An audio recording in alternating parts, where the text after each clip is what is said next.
मंगला अजब बयाओ महाराज से मेरा जड़ बोले ओ मंगला अजब बयाओ महाराज से मेरा बोले।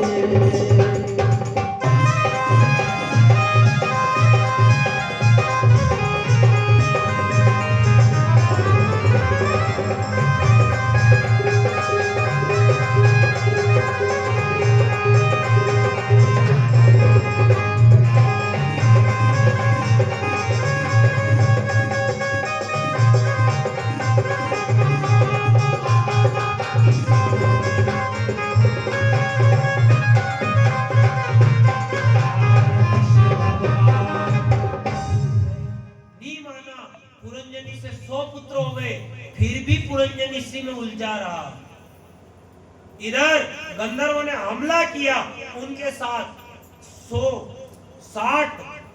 360 स्त्रियां आई, कोई काली कोई गोरी, कोई काली कोई गोरी, और इस पुरंजन नगर में, इस नगर के अंदर अपने लिए वर तलाशने लगी।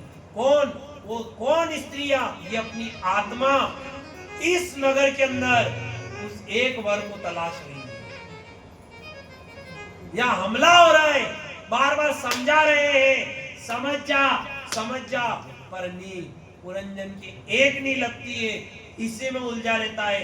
ये शरीर, वो आत्मा लड़ती है, मुझे परमात्मा से दूर मत करो, पर ये मन, पुरंजन इतना उलझ जाता है, ये मन इतना उलझ, प्राण छोड़ देता है, और प्राण छोड़ता है, तब जाके पुरंजन को याद होता है कि समय यहां से निकलने का था, कि 9 द्वार के चक्कर में पड़ने का नहीं था। जो जीव इस द्वार से निकलेगा वही स्वर्ग को जाएगा। ये 9 द्वार तो नर्क के द्वार है। अपन भी वही पुरंजन अपन है, वही अपना अवज्ञात मित्र है, और वही ये नगर है। वही वर ढूंढ रहे हैं, कोई काला है, कोई गोरा है, तरह तरह के लोग हैं, पर जहां तक ये नर भगवान का भजन नहीं करेगा, वो सांवरा सेठ कहता है, एक बार मेरी कथा में आकर ताली बजा कर तो देख, अगर तुझे नर से नारायण नहीं बना दूं तो द्वारिकाधीश मत कहना।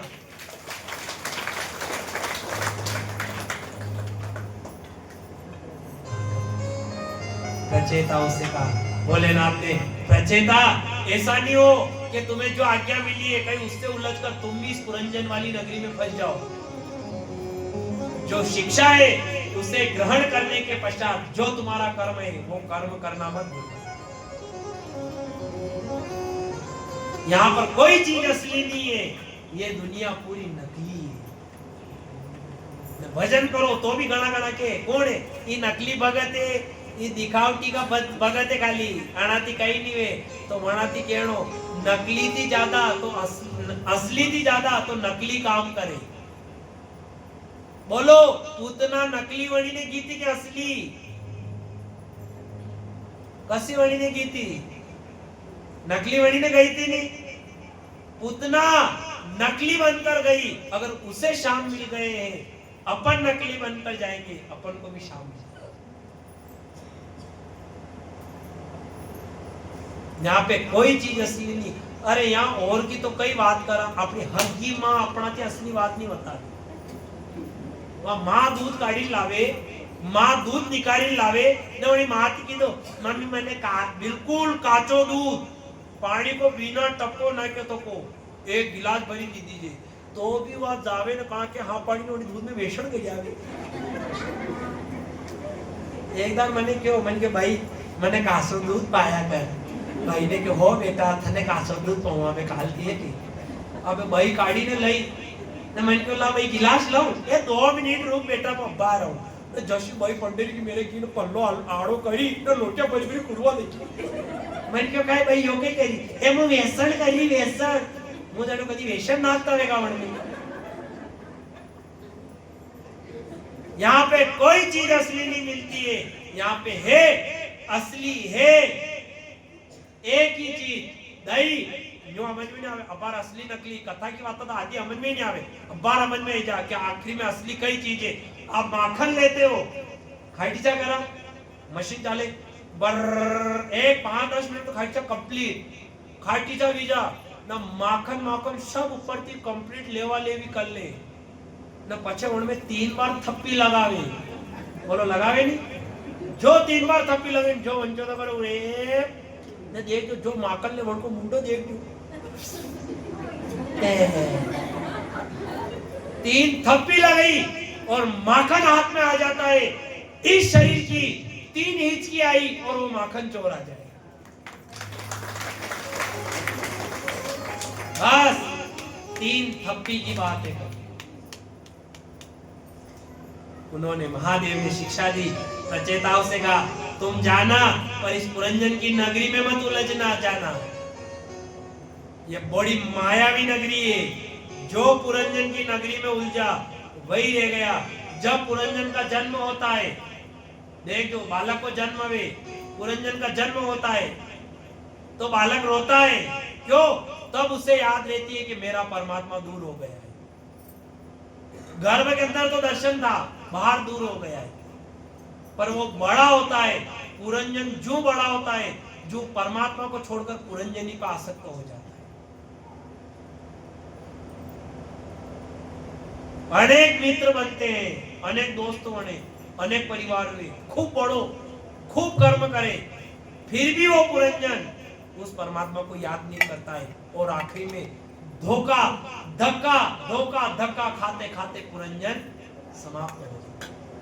प्रचेताओं को शिक्षा दी। भोलेनाथ ने कहा राजन प्रचेताओं तुम जाओ और कांडू ऋषि से प्रमलोचना स्त्री से जो कन्या उत्पन्न हुई है उन्होंने वृक्षों में पटक दी है। उधर वृक्षों के राजा चंद्रमा ने अपनी तर्जनी उंगली उस कन्या के मुख में देकर उसे बड़ी करी। प्रचेता गण आते हैं, उस स्त्री को मांगने लगे, वृक्षों ने नहीं प्रदान करी, प्रचेता आग लगाने लगे। ब्रह्मा जी आए, समझाया, प्रचेता का उस कन्या के साथ विवाह होता है, जिसके 10 पिता हो उस पुत्र का नाम दक्ष आता है। एक दक्ष तो अपने काले आए तो मां सती का पिता, पर उसके कर्म अच्छे नहीं थे, उसने भोलेनाथ का अपमान किया है, इसलिए उसकी पदवी छीन ली। ये क्षत्रिय धर्म में एक और दक्ष हुआ जिसे दक्ष प्रजापति की पदवी मिलती है। सुखदेव जी महाराज कहने लगे, हे राजन मैंने उत्तानपाद का वृत्तांत तुम्हें सुनाया है, अब मैं तुम्हें स्वयं मनु के दूसरे पुत्र प्रियव्रत की कथा कहता हूँ। प्रियव्रत ने विश्वकर्मा प्रजापति की महिष्मती कन्या से विवाह किया, उससे 10 पुत्र उत्पन्न हुए और एक कन्या हुई, जिसमें सबसे बड़ा पुत्र जो था उसका नाम अग्निग्र था। प्रियव्रत ने दूसरी स्त्री से 3 पुत्र उत्पन्न किए, 11। उन्होंने 11 करोड़ वर्ष तक इस संसार पर राज्य किया। प्रियव्रत ने देखा ये सूर्यनारायण भगवान आदि पृथ्वी को ढकते हैं, मैं अपने तेज से अपनी भक्ति के प्रभाव से पूरी पृथ्वी को प्रकाशमान करता हूं।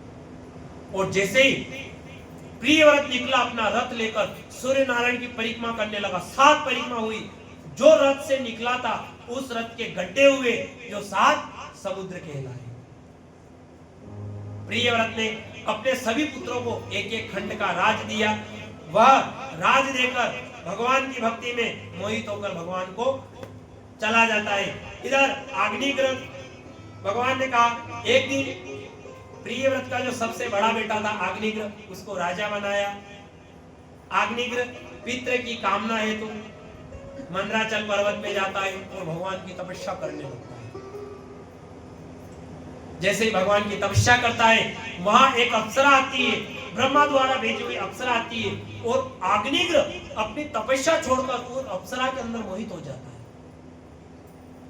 उसके अंदर मोहित हुआ। अग्निग्र ने उस अप्सरा से कहा, देखो मुझे लगता है कि ब्रह्मा जी ने तुम्हें मेरे लिए भेजा है।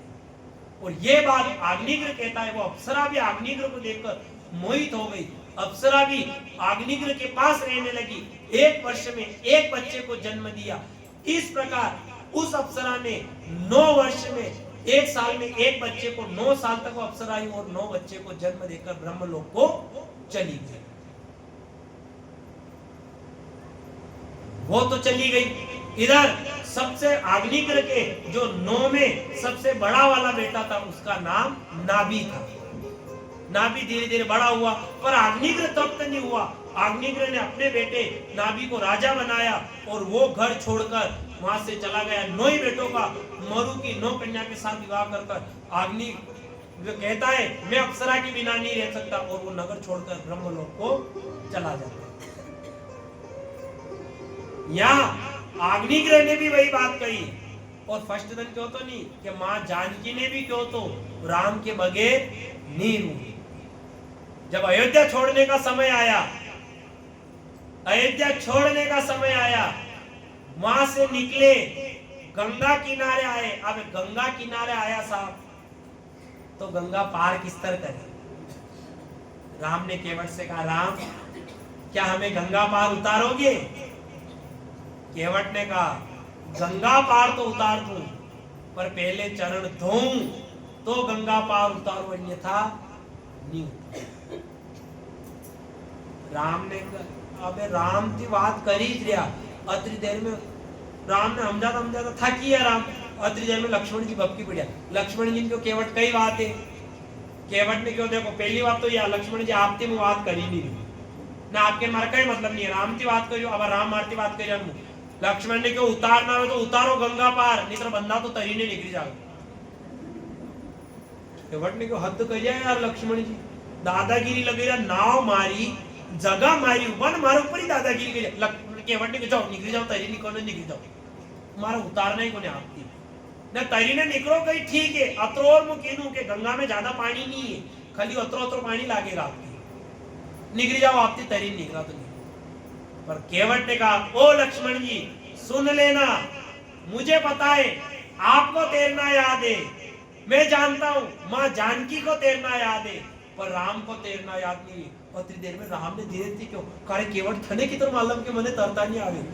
केवट ने क्यों ओ भगवान जो दुनिया का तारणहार होता है वो तैरना नहीं जानता है वो सिर्फ दुनिया को तारना जानता है। राम ने क्यों नाव में बिठे लो? केवट ने क्यों नहीं था कि चरण को कई भरोसा नहीं है। एक शिला टच करी एक पत्थर स्पर्श करियो इस तरह स्त्री बनी थी मारी नाव टच करो कटे स्त्री बनी है पहला ही तो गरीब ने अगर स्त्री बनी जा तो हम को विवाह कैसे करूं हम? केवट कहने लगा पहले पग धोने दो चाहे देर भला होने दो भगवान गंगा पार उतारूंगा नहीं। अगर चरण धोआ दो तो गंगा पार उतारू अन्यथा नहीं उतारू। भगवान ने कहा धोई लो यदि आप गंगा पार तो जानो है दो अबे जो या क्यों चरण दो। और जैसे आवाज लगाई पर्वतीये ओ पर्वतीये अंदर से बर्तन लेकर आओ। क्या आवाज लगाई कौन आया है? राम आए हैं जिसके चरण धोना है। विचार कर लेना केवट ने चरण क्यों धोए? केवट ने चरण इसलिए नहीं धोए कि राम के पैर जादूगर थे। केवट जानता था कि गंगा में स्नान करने से पाप धुलते हैं पर जो गंगा के किनारे रहकर पाप करे उसका पाप कौन धोए? राम उन्होंने कहा जो गंगा पाप नहीं धोती है वो प्रभु के चरणों रूपी गंगा आती है उससे सब पापी तर जाते हैं। और केवट का घोड़ा बड़ा बूढ़ा था साहब जो चरण धोवा की बात भी लंबी लाइन लगी पाछे खूब लंबी लाइन लगी। केवट राम ने क्यों केवट यो कहिए केवट ने क्यों सब पाप करवा वाला है ये गंगा के किनारे करी न पाप करियो। अब इसे गंगा नहीं इससे ये गंगा नहीं इससे चरण वाली गंगा धोएगी। और जो पानी राम ने चरण धोने लगे कुछ नहीं मिला। केवट की आंखों में आंसू आ गए। केवट कहने लगा अरे कैसी गरीबी स्थिति है आज राम द्वारे खड़ा है और चरण धोने के लिए बर्तन नहीं है। व्याकुल हो गया केवट। तभी पर्वती ने कहा क्यों व्याकुल होते हो?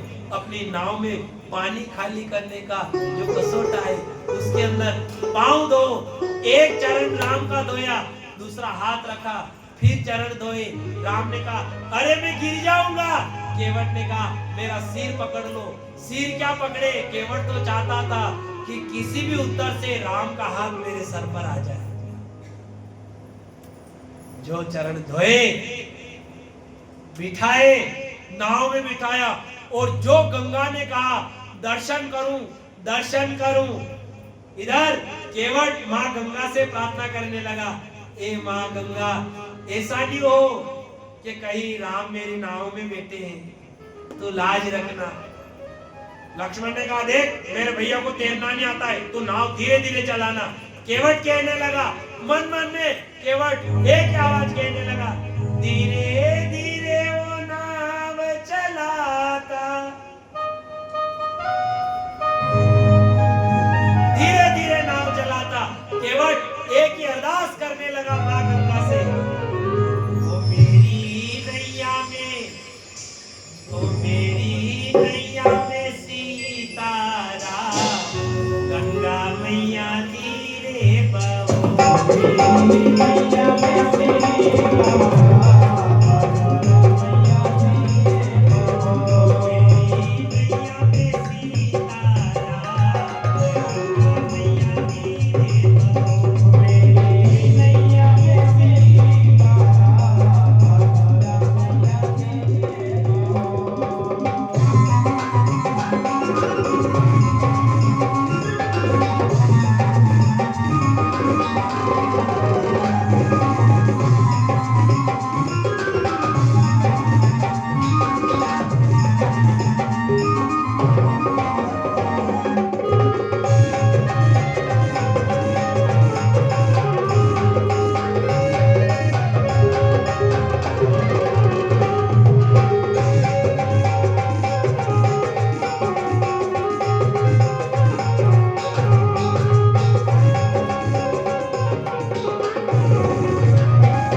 गोपाल कृष्ण भगवान की जय। और याद विचार कर लेना, केवट ने जिस नौका के अंदर राम को बिठाया था, वो नौका केवट ने डुबो दी थी। केवट ने कहा जिसमें मेरे राम बैठ जाए उस नौका में दोबारा कोई नहीं बैठना चाहिए।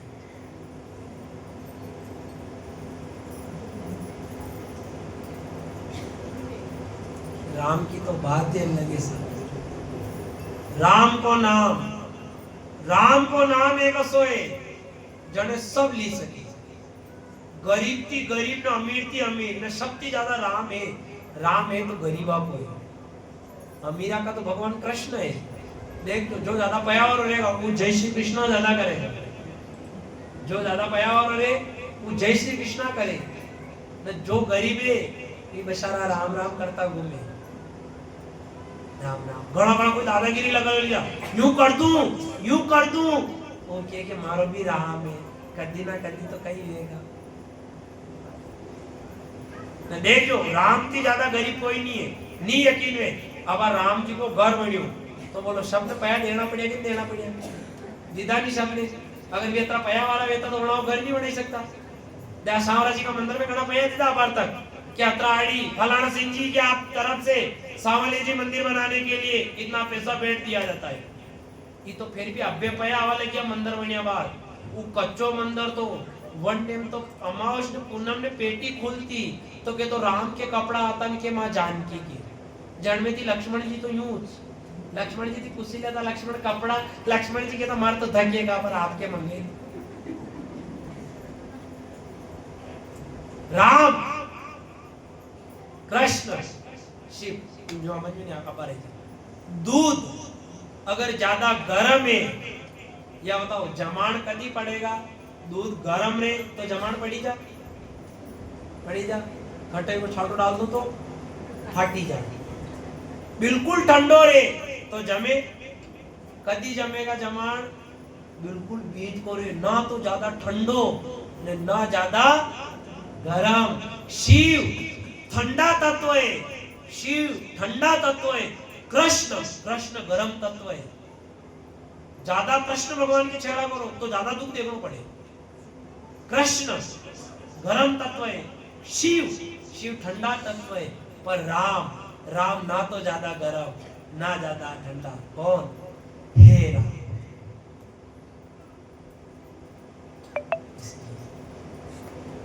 ज्यादा तैयार होकर जाना मत, ज्यादा तैयार होकर मंदिर और सत्संग में नहीं जाना है। क्यों? ज्यादा तैयार होकर जाओगे तो राम आपको देखेगा नहीं और रावण को दिखाना नहीं। अगर राम देखता तो शूर्पणखा कोई कमजोर थोड़ी थी क्या? अनेक स्त्रियां मिली राम को, पर राम को देखना नहीं है और रावण को दिखाना नहीं है।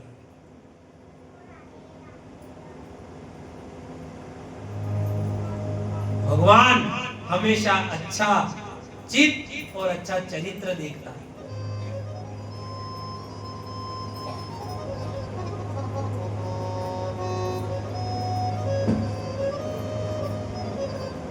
चित्त, अगर चित्त को तुलसीदास जी महाराज ने सर्वप्रथम चित्त को नहीं देखा, चरित्र को नहीं देखा अपने, उसने हाड़ मांस देखा।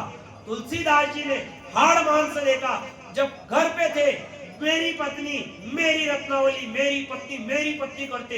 एक दिन भिक्षा मांगने गए, रत्नावली पीछे से ताला लगाकर मायके चली गई।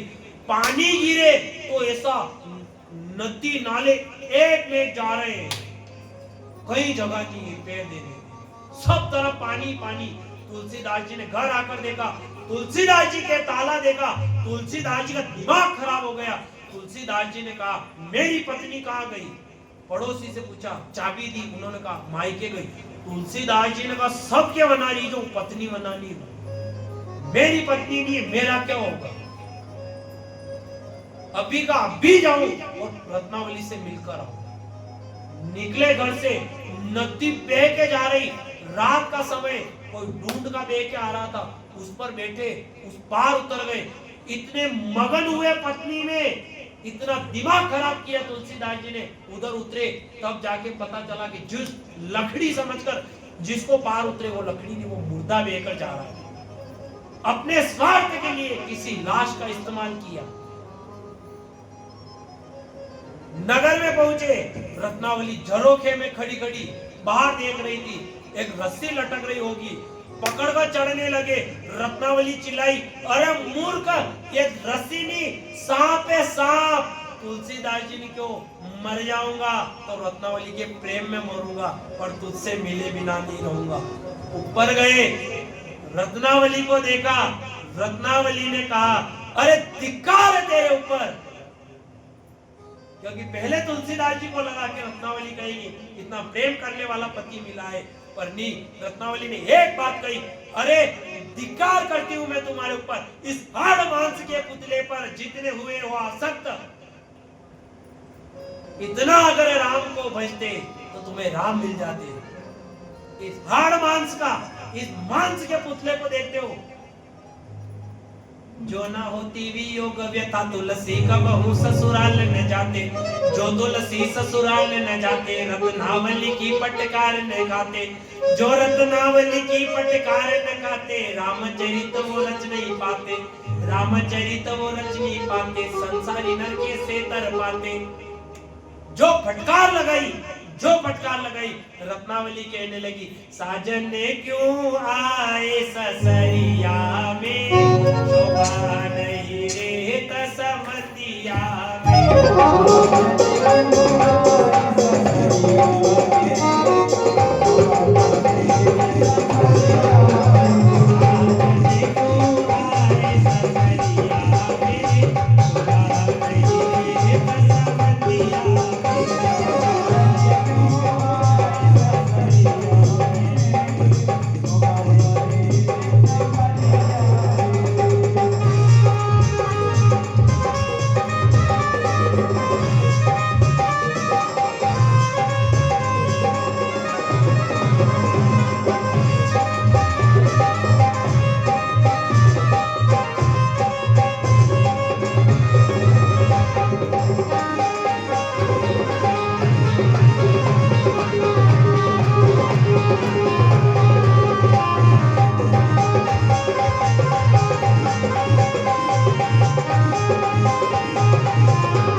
चोट लगी थे तो तुलसी, पर स्त्री की बात सुनकर तुलसी तो कहाँ रह गए, और भजन किया तो बन गए तुलसी।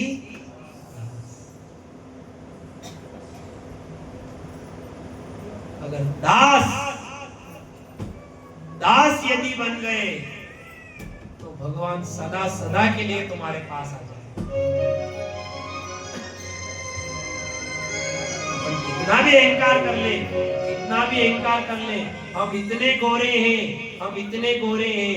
आप गोरे होने का क्या अहंकार करो, कोई गोरा होने का अहंकार करता है पर उसकी परछाई भी काली होती है। कोई कितना भी अहंकार कर ले, मैं ये कर लूं, ये कर लूं। कोई कहते मुझे धन का अहंकार है, जो दिन 24 घंटे धन धन मेरा मेरा मेरा करता है, फिर अंत समय आता है, दुनिया तो अड़ने की है साहब। मुर्दा व्यापार भी आप लोग विश्वास नहीं करे, शरीर मुर्दो भी जा तो भी दुनिया विश्वास नहीं करे। मुर्दो भी जा वन के बाद तरक्की पे सुलावे तो भी लच्चाती बांधे, बोलो बांधे कि बांधे नहीं तो कायदा मुर्दो उठे क्या मुर्दों के नहीं हुए। हाँ लच्चाती बांधे अशी में उठी जा घटे मैं उठी भी जाऊंगा तो यहाँ के मशानों तक जाऊंगा तो फिर नींद आई जाऊंगा। नहीं नींद आई अतरी देर में तो जो ज्यादा मेरा मेरा करता है वन के ऊपर भी देखो कि मकाना ने फूल ने रिपिया अपने फेंकेंगे मैं के ऊपर पताशा फेंके ये देख सब मलाव मलाव कर ले। तो जो ज्यादा मेरा मेरा मेरा करता है और वन के ऊपर लीजिए मोटी बड़ी फेंके के राम नाम सत्य उनके ई फेंक्या वन के ऊपर पड़ी जा वन के यहाँ पड़ियो रे लोग फेंकवा और के तू घणो पैसो पैसो करतो थार में तो कई थारा बाप में हिम्मत दे एक रिपो तो किने बता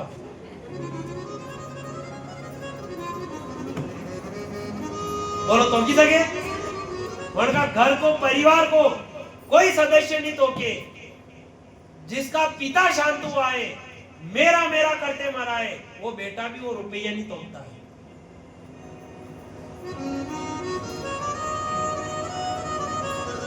शरीर बड़ा अनमोल है, इस शरीर की क्या कीमत है समझना थोड़ो ध्यान लगे ना जो अच्छा समझ में जाएगा। एक किसान था हल चलाने गया खेत के अंदर इतने पत्थर निकले उसके इतने पत्थर निकले उस किसान को लगा यदि ये पत्थर खेत में रहेंगे तो कुछ भी अनाज नहीं होगा। वो गया सारे पत्थर तोड़कर नदी के अंदर डाल दिए। पानी का बहाव इतना था सब पत्थर बह गए। उसमें से एक छोटा सा पत्थर उसका बेटा उठाकर ले आया। वो बेटा खेलने लगा, पानी नहीं गिरा, किसान के घर अन्न का दाना नहीं रहा, क्या खाए। किसान ने उस पत्थर से बेटे को खेलता देखा। किसान वो पत्थर लेकर एक सेठ के पास गया। ये किसकी इस शरीर की बात है। किसान वो पत्थर लेकर सेठ के पास गया, छोटा सा पत्थर। सेठ से कहा सेठ जी इस पत्थर की क्या कीमत है। सेठ ने जैसे वो पत्थर देखा सेठ का दिमाग खराब हो गया। सेठ ने कहा इस पत्थर की कोई कीमत नहीं है, ये पत्थर अनमोल है। उसी प्रकार ये शरीर है, इस नर्तन की कोई कीमत नहीं है, ये नर्तन अनमोल है। और ये अनमोल नर्तन किसी संसार वाले के लिए नहीं, उस शाम के लिए बना। एक बार उस किसान ने पत्थर फेंके, पूरी उम्र पछताया, ये क्या कर दिया।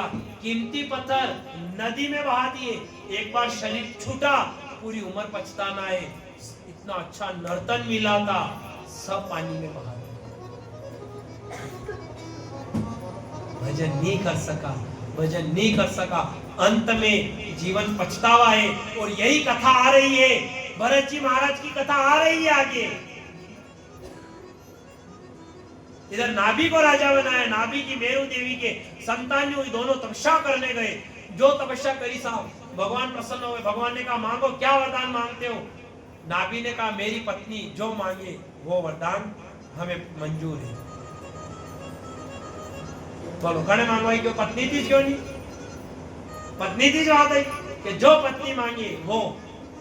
मेरू देवी ने भी मांगा तो ऐसा वरदान मांगा कि हे भगवान मुझे पुत्र दो तो आप सरी का देना, अन्यथा मुझे बेटा नहीं चाहिए। अभी तो के मांगो मांगता वरिया ने मांगता नहीं आवे, मांगता वरिया फिर मांगता नहीं आवे, पछे मांगी ने कई काम। मंदिर में जावे, पल्लो खोले, चोड़ो करे, हे भगवान एक वेंडिया डूंडिया दी दीजिए तो वही वेंडिया नहीं लेने करेगा कहीं तू वो वेंडियो ना तो तने भजन करवा देगा न भजन के तो छोड़ो कदी तू उठती रहेगा ने घर का दुई माँ बाप घरे रहेगा कदी तेरी गादी पे भी वेंडियो तो मांगो मांगता होने ने मांगता नहीं आवे मांगो तो ऐसा मांगो मेरू देवी ने मांगा भगवान दो आप जैसा देगा भगवान ने क्यों मारे को तो क्या हो दूंगा एक काम करूं खुद आपके घरे संतान बनी अवतार पुत्र बनकर मैं अवतार लूंगा इधर वह चले गए इधर नाभि राजा के घर ऋषभ देव का जन्म होता है बोलो ऋषभ देव भगवान की इधर धीरे धीरे ऋषभ देव जी बड़े होने लगे सब कहने लगे ये भगवान है इंद्र ने कहा छल करता है कोई बालक होगा वर्षा ही नहीं करी ऋषभ भगवान अपने तेज बल से बरसात करी उन्होंने बरसात करी इधर ऋषभ देव जी बड़े हुए ऋषभ देव जी के इंद्र की पुत्री जयंती के साथ विवाह किया जिससे 100 पुत्र उनके घर उत्पन्न होते हैं जिसमें सबसे बड़ा था उसका नाम भरत था इधर ऋषभ देव जी राज्य करने लगे जब ऋषभ देव जी ने देखा कि क्षत्रिय धर्म में अनेक पाप बढ़ रहा है जो कर्म राम का था वो कर्म लोगों ने छोड़ दिया है जो क्षत्रिय धर्म था वो लोग छोड़ रहे हैं उन्होंने नया धर्म निकाला जिसे जैन धर्म कहते हैं और ये जैन कोई और नहीं ये क्षत्रिय है इनके 24 तीर्थंकर है और अपने 24 अवतार है पहला तीर्थंकर इनका ऋषभ देव जी और आखिरी स्वामी गुरु उन्होंने कहा यहाँ बहुत पाप हो रहा है पूरा धर्म ही चेंज कर दिया मैं यहाँ इसमें आए और पाप करे फिर क्या मतलब राज्य करने लगे उन्होंने देखा भरत राज्य संभालने योग्य हो गया है उन्होंने भरत को राजा बनाया ऋषभ देव जी गए जो भगवान में विलीन हुए तो बैठे बैठे उनका शरीर परमात्मा के अंदर विलीन हो जाता है भरत ने अपने पिता की आज्ञा अनुसार विश्वरूप की कन्या पंचजनी से विवाह किया इसके 5 पुत्र हुए भरत ने इनको खंड खंड का राज देकर ये भरत जी भी वन को चले गए अब वन को गए क्यों गए घर छोड़ा परिवार छोड़ा संसार छोड़ा और वहां गए तो वहां का नियम तो ये था कि भगवान का भजन वहां भजन करने लगे रोज भजन करते एक दिन गंडकी नदी पे कोई हिरन पानी पीने आई मृग चोना पानी पीने आया और जैसे शेर ने दहाड़ मारी वो हिरण भागी गर्भवती थी जैसे नदी लांगने को चाहिए बीच मझधार में आकर गर्भपात हो गया वो बच्चा बीच में ही जन्म दे दिया उसने जैसे पानी में गिरा हिरणी घबराई और दौड़ती दौड़ती किसी में गिरी और वो हिरणी मर गई भरत जी को दया आई कि ऐसा नहीं हो कहीं ये मृग छोना मर जाए वह गए उस मृग छोने को निकाल कर लाए धीरे धीरे भगवान का भजन करना बंद कर दिया मृग छोना मृग